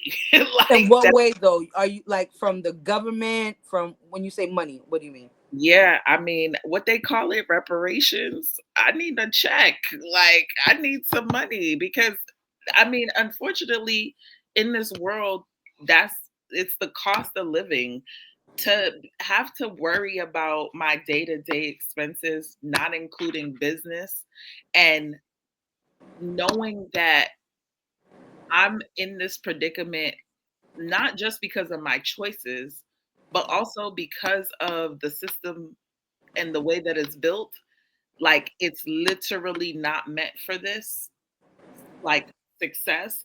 It's like I'm having to um just do more. I'm not like you are the average of the people you hang around, right? So if my parents didn't get degrees, the chances that I'm going to get a degree, if my parents didn't make six figures, the chances that I'm going to make six figures. So it's a trickle down, right? So I feel like in order to live just bare minimum, you need money. And then if you want to build a business, you need to be able to invest into that. And the business is helping the city. So I feel like money, if they can't give us money and actually invest in the businesses in the city and seeing some type of growth within our entrepreneur community, then like eliminate some of these fees. I mean, money for us is a big hurdle because money talks. So if you have a dream and you want to do something, business, otherwise, whatever it is, you need money. And it's like I almost feel like we're like we're given everything but that. Like we're given like the freebies. We're given like, you know, the oh, you can talk to a mentor. Oh, you know, sit down and do this class. Oh, do this, do that. And it's like, no, like cut a check because at the end of the day, business needs funding. And even if it's in a loan format, even if it's like whatever it is, it's like work harder to try to get the financing that these businesses need because they're not going to get it through their livelihood. We don't have it in savings. We don't have it within a GoFundMe between our family and friends. We just don't have it. And it's literally like we're building from scratch. We don't have like mommy and daddy that can just loan us money or give us money to really make our dreams come true or build that success. So support would for me would just look like money. I mean, that's just straight up. Look, if they could give me some money, I'd be But I happy. want to be clear. So when you say money, you're saying in form of reparations, or you're saying in form of like reparations, loans, this access to capital. Like is that's Yeah, what you're access to capital. So however they want to give it, like if they want to give us reparations, they want to cut us a check and be like, here, y'all go. Who should get reparations though? Who should get them? Mm-hmm. Um, I think anybody who's struggling because the system, even though I feel like it's systematically built against us, a lot of people kind of like fell into that as well. So I think that anybody who's not able to at least have the like standard of living, like I feel like everybody should be able to, if it costs $50,000 to live in Boston, then everybody should at least have that. There shouldn't be no reason why some people are below that or starving, right? If that's what it costs to live. Like if you're requiring a certain amount, but you're giving half of that, then there literally is no chance of their survival. Like So they're think like, okay, so if a person makes, so cost of living is 50,000, right? So if a person is making 30,000, then the state of Massachusetts should make up the other 20,000 for that person to be able to live to the 50,000 standard. I think so. Okay, that's fair. Jenae, what about you? What's your Um, form of support? so support, I think at the very least, everybody should have, especially in the BIPOC community, everyone should In have the what community? I'm sorry. BIPOC, Uh, What's BIPOC, what's that? Black, Indigenous, um, I People forget. of color. Thank you. Yeah, I was about to start making up stuff. Pacific, Atlantic, Coast. Ocean country. Yeah. Asians in Europe? No, Look, the most important part, people of color. Right. Yeah. People POC. There you go. Thank you, boo. But I feel like if we all, at the very least, knew how important life insurance was, we wouldn't be struggling. Especially at the rate of knowing the where the racism lies and the possibilities of lives being taken and blah blah. Like if everybody in the family can figure out how to structure that so that everybody in the family some way somehow be able to benefit and not struggle, because I think that's where we fell short, is our people aren't taking advantage of the opportunity to leave money behind. Because I've sat with a few people, few parents actually, who have multiple children and they don't believe in leaving anything behind. So a lot of the times, again, it goes back to us. It's not always pointing the finger at anybody when we can make a choice and we're choosing not to do certain things when it comes down to that. So being educated on knowing how, in the event of anything happening, which we know can happen, right? It's a reality. At least you know that the next generation behind you ain't gonna struggle, whoever that may be that you choose. So that right there, I think would be a massive support if nobody else is gonna give it to us. Right? Like I don't have an expectation of the government handing thing. I just don't, because then the odds are against us in a lot of ways. So at the very least, just yeah, to me, I think that would be massively supportive within ourselves. Right. So are you okay? So are you saying to, because I feel like there's two different type of people. They're the people who just don't know because that's what makes them ignorant, or they're the people, or there are people that know and just refuse to receive the information. So are you talking about the ones that actually know and that Both, are still, oh, both. Okay. both, because of that. That's where it comes into like the ignorance and the ego, because those are the two people that playing those roles. Some of them, they hear about it, but they don't care Mm-hmm.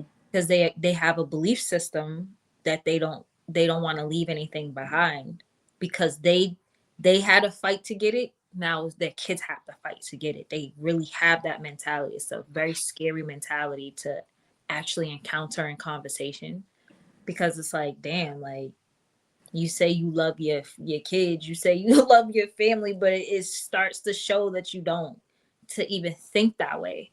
Like why would you want blatantly say that you want your children to pretty much struggle? You Yeah. know what? I feel you. I do. I'm gonna give you a little, and I don't want to use the word pushback because I don't think it's pushback. I think it's just from a different perspective, right? Mm-hmm. I this is one of the conversations me and somebody else was having, because it goes back to the systematic racism in my belief. It goes back to where it's not designed for our people to have that information readily available, and they don't make it easy for our people to go find. So our Right. people are already, everything that we said, we like, we're already negative, we're already in the hole. So then to try to play catch up is so challenging. But then, so it's like you're 10 steps behind. So when I finally get here, you're making up for so much lost time when other people already started there. You get what I'm saying? So if you already started here, but then some people started here, by the time you get here, this person is already here. So I, for me, that's, it's like, if you're ignorant and you don't know, I might give you a pass. But if That. you know and you're still acting this way, then that's when I'm like, Yeah. nah, you But that's deserve the thing. I would everything, sit you and know? have these conversations with somebody and they know about it, they still don't believe in it. And then those are there's ones that don't even understand it. And it takes time to understand something that's brought to you that's new. And yeah, it wasn't meant for us. So then when I'm talking to a lot of our people, I've sat at tables with all of the people who are not us. I'm the only, if not the only black person in the room, and I'm the only black female in the room. So when I'm Mm-hmm. getting this information by way of my license, I have access to a level of information just like your cosmetology license, Jenny, allows you into a space that I would never be able to have access to because I don't have that license. So when I'm going into the vault is what I call it, and I bring it to us. It's like, oh, you're trying to scam me, da, da, da, da. And I'm in a male dominated field. So I'm around a bunch of men who are trying to teach me the business, and I don't like how they move, and I can understand why people feel like it comes off scammy because of how they move. I'm like, that doesn't make me feel safe. So that's why I do what I do the way I do it, because I want people to feel safe around that conversation. I want people to feel secure around that conversation because it's not being brought to us in that way. And I've seen it in the workings of like, that's I would never, like, me putting myself in the consumer's standpoint. I'm like, no, no. Yeah. And it's so You many know men. what? Yeah, you know what I noticed too, especially with life insurance. I agree with you. When I so I had a brother, he passed away at 25. I actually got my insurance policy at 25. And he didn't have insurance. And so, like, seeing how much that affected my family on an emotional level, but then the financial struggle that it brought to, because what people don't understand is like, yeah, you may be gone and like, first of all, it's not like you can take the money with you. So that part to me always doesn't make sense to me because it's like, wouldn't you want to set yourself up so that at least the people can benefit, the people that you love can benefit from what you've done here or whatever. And also too, it's like I didn't even know that it was like I didn't know about it, right? And I didn't know how important it was. But then when I got into the industry, I also realized how, like, so I didn't know. So I ended up getting a policy for myself, but I got a policy for my daughter as well, Mhm. which getting like life insurance on children was also like kind of like a taboo thing. It was kind of weird. Like to get it on yourself was already weird, but then to get it on your child was like, what do you like? You know, you don't expect the death of a child, but that's not even why I'm doing it, right? I'm doing it because I'm literally thinking of my children's children, because that's who would essentially get that money. That's where my mind is going, right? And so I think about how, like, her insurance is like $20 or 25. It's really cheap because she's young, Mhm. right? And I think about how much I spend, and I'm like, damn, ma, if you was on this, I'd probably be spending $10, $5, right? But I spend over 100 or whatever because Mhm. I'm I'm older and I wasn't set up as a baby, right? So the Right. fact that I should set my daughter up young she'll already be set. That means my grandchildren will already be set. Like I'm Yeah. setting up generations. And this is something that I realized when I got into the industry was like not a norm for us, where it's a norm for other families, right? Yeah, Other exactly. families, it's like the way that I'm setting it up, it's like you grew up and like, oh, here's your policy information, right? Like it was Mhm. automatic. It's like if you didn't have a policy, that was shocking. Not if you had one or if there was money coming in. And now even I've noticed like there's almost like I just noticed this like we're so broke and broken that there'd almost be like a fight for the money. You know what I mean? That if you were to leave the money, you gotta be so strategic with who, because now you could get the family because nobody's ever had money. So now they're seeing a couple of thousand, 100,000. It could so you gotta be so strategic on how you give these people the money because they've never had money and it's gonna go from one day being negative into your account to the next day being 100,000 to and not knowing what to do with the money. And to be honest, $100,000 policy to leave for my daughter if I was to pass away while she's 11 years old is nothing. Like Right. she has 8 more years before she gets at least to adult age. And Shay, with kids that age, that's when it starts. Like that's when the real costs start to accumulate. Like that ain't nothing. Once you get past, you paying for little outfits, little school things and things like that.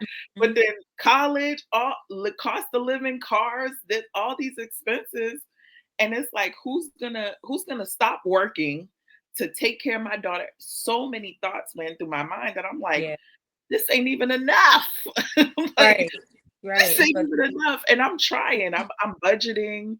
Like Shay said, it's just not set up for us. So even when we do get the information, let's just say, and it's like now we got to set aside a budget of an extra $200 to put aside towards insurance, but we Mhm. negative 400. So we like, okay, well, where Right. do we find the 200? We don't got no savings. We expenses is here. Uh, our income is here. Our debt is here. It's like we literally are fighting to keep up. And every time it's like we learn something new, we're like, damn. But in my opinion, I'm with you, Jenae. Like, if I can't pay none of my bills, as long as my insurance is paid, because if I die Right. today, I can't take none of this with me. So I do not care about none of it.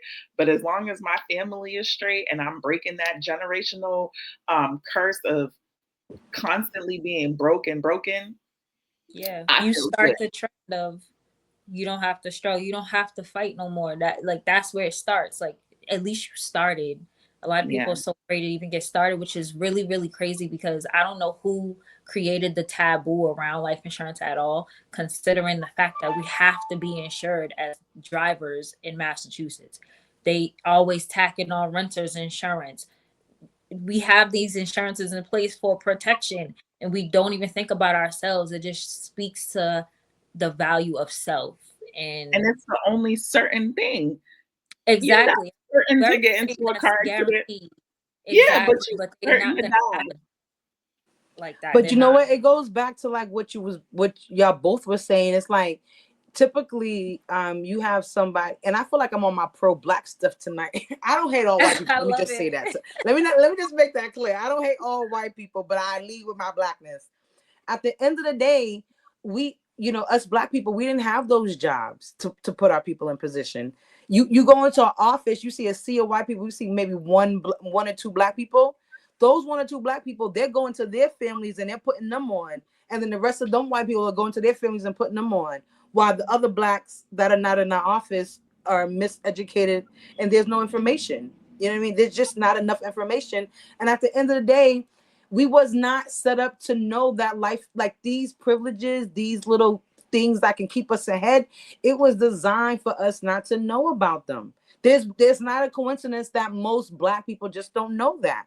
You know what I mean? Like I when just the families. I feel like one family started the trend of like, oh, we're not getting that because this da da da. They put their limited belief on that, and and that, it like you trickled said, down. somebody, but to even have that is like we're not doing that. somebody brainwashed that person to think that life insurance is not good for them. Right. You get what I'm saying? And But it doesn't even have that thought. Where'd it come from? And I ask people that, like, are you familiar with it? What do you Oh, know about it? I tell people to break it down to me, because people be saying, "Oh yeah, I know about this." I used to sell life insurance. I was with Primerica. I'm like, okay, Yeah. Primerica and everybody else. And you was with Primerica for how long? I was only with them for like a couple months. So There's you don't no know way. anything. You didn't Yeah, even there's learn no way. all the things that you can possibly learn about this industry. Is crazy big, but I always tell people it's a foundational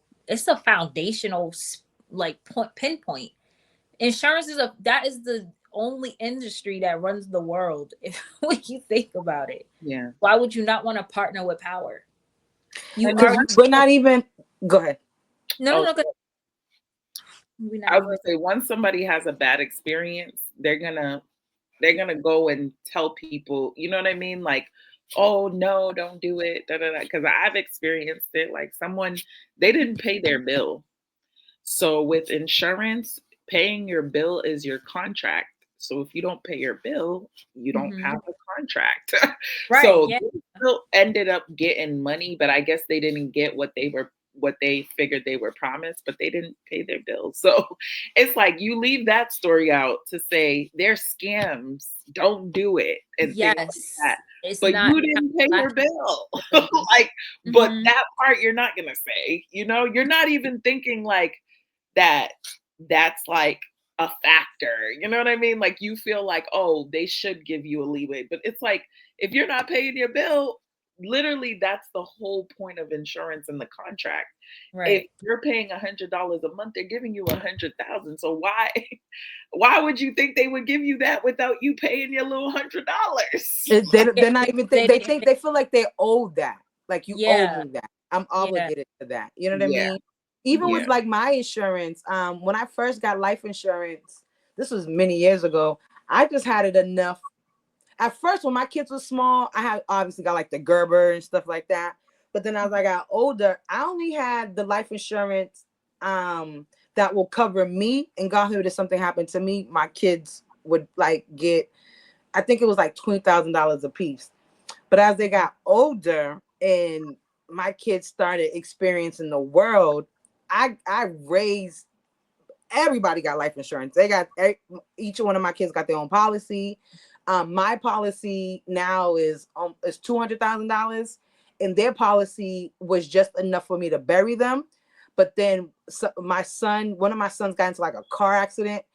Girl, when I tell you I raised that life insurance policy so daggone quick, everybody like theirs is like maybe $20,000 now, but it's enough to like cover them and like let's say if they have like a little bills.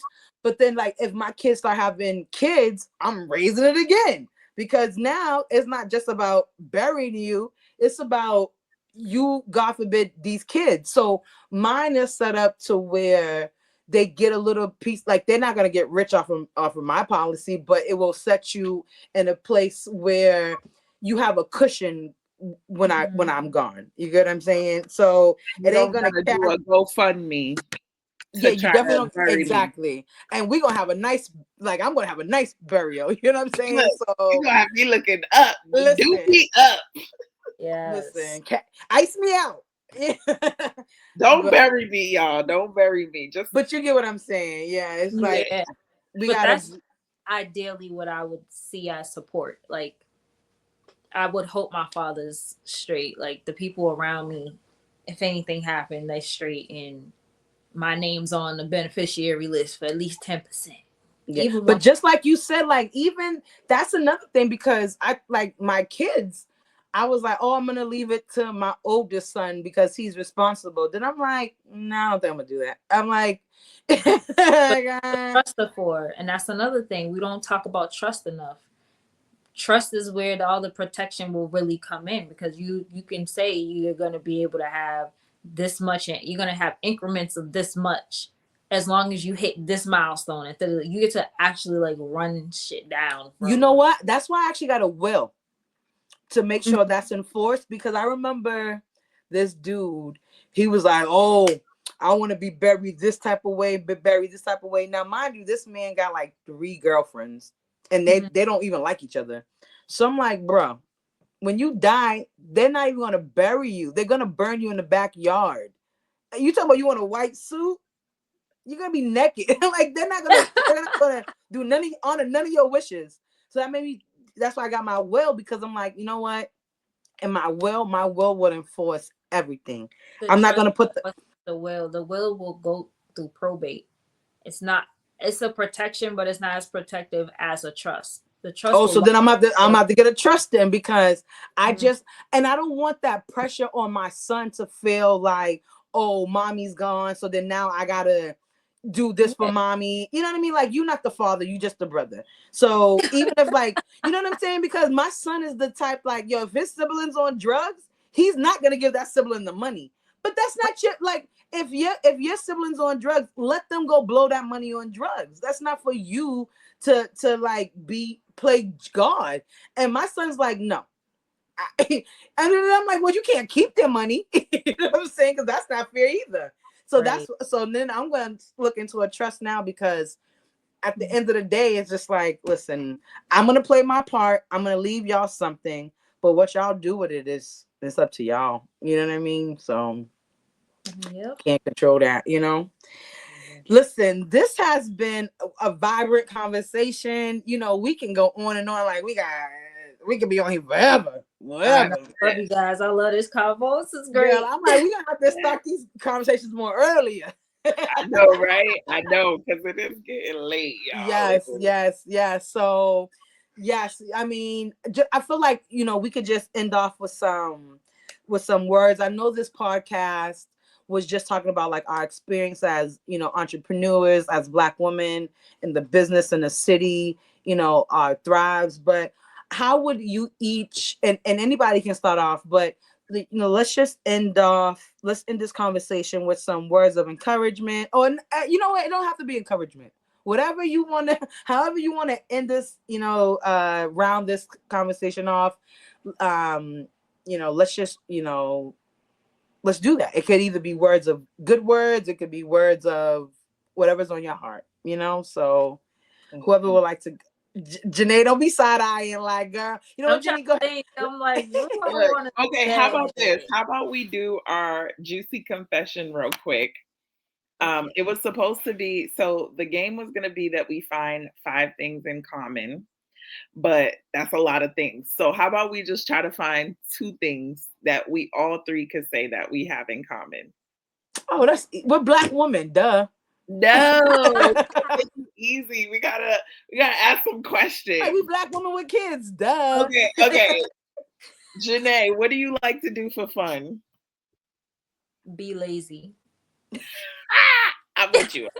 You I'm a nap Bostonian. queen. I'm a nap queen. So I feel like we there. All right. You on this boat, Shay? You on this lazy boat?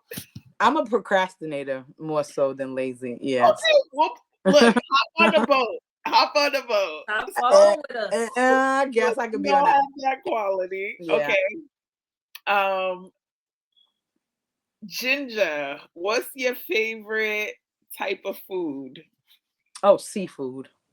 Ooh, I like some seafood too. What about you, Jenae? You like Okay, I'm a what shrimp. kind of seafood? What kind of seafood? Girl, lobster, shrimp, oysters, All of it. mussels, I crabs. don't do all of it though. You I'm don't. picky. I'm a picky seafooder. Which ones? I'm like shrimp, scallops. You don't do lobster, crab, no shellfish. Yeah, shrimp, crab. Oh yeah. I don't do oysters. I don't do eel, octopus. Oh, Nothing no slimy. octopus. Nothing slimy. Is it a texture? Yes, I have a big texture issue. Yeah. Okay. What about sushi? How you like sushi? I just had some today, and I had to because I was with my mentor. He's a big sushi fan, and I realized that I'm more on the firm fish side. Like I'll eat probably the salmon and the shrimp. Yeah, I do the shrimp tempura. Tuna. Yeah, I can't. tempura is fried. So Jenae, when you try Try a little tempura. It's Oh, fried. I've had that too. I have Oh, the okay. tempura. I've had the California roll. All Yeah. of it. Okay. Okay. Look, we found out two things, and it's not Yeah. just being Black women. Ah! Even though when we do see the the Black woman smile, like the acknowledgement when you go into a place and you see another Black woman, that smile. Listen, have y'all seen that Black it's not on no more, but it was called Black Comedy Sketch Show, like Black Women Sketch Oh Show. yes, I remember that. Oh, Jenny, I gotta put you on. It is Okay. funny. It's really funny. Yeah. Okay. All right. You gotta see it, so when you see it, it will make more sense. Yeah. Okay. I I love you. seen a video that was like my friend that don't speak TikTok, and then they coming up with all these references, and the friend's just like, I don't know what you're talking about. Yeah, I don't speak TikTok. Like, yeah, I don't speak TikTok. I sure don't, because I don't be on it. So I'm like, what's going on? Right. So it'll make more sense when I see everything. Yeah, it will make way. It's really funny. Like you gotta kind of watch it, but it's really funny. Yeah. Fire. Yes. Well, y'all, look, we had an amazing episode. I feel like we got through a lot. We talked through it all. Look, we are open books. You can come to us, and what's most exciting is you'll be actually able to touch us, feel us, take a picture with us. Wait. Hold on. Touch and feel. I don't know. Okay, look. You'll be in the same vicinity as us. Look, feel our aura. Take that literal, because I know some of y'all might take that literal. Look, Ginger Like- with the touch and feels. Okay. Y'all better not touch and feel me, because you will get smacked. Look, right. You could be in the vicinity of us. 6 feet. 6 feet. We still listen. I got a room. This is my personal space. If you come anything, you are in my space. You are too. You gotta like open the arms. Yeah. That's a rule I have, you know. All right. But you guys are invited to be in the same room as us while we do our vision boards. We'll plan for 2025. Super excited about that. Don't forget to get your tickets and make sure to tune in our next episode. Stay tuned, y'all. Yes. Love you guys. Thank you so much, Jenae, for coming on. Thank you for having me. Y'all are awesome. You know, y'all my sisters, so it's a given. Oh, listen, this was so awesome. Make sure you stay tuned, and Jenae, stay online, okay? I sure will. All right, bye guys.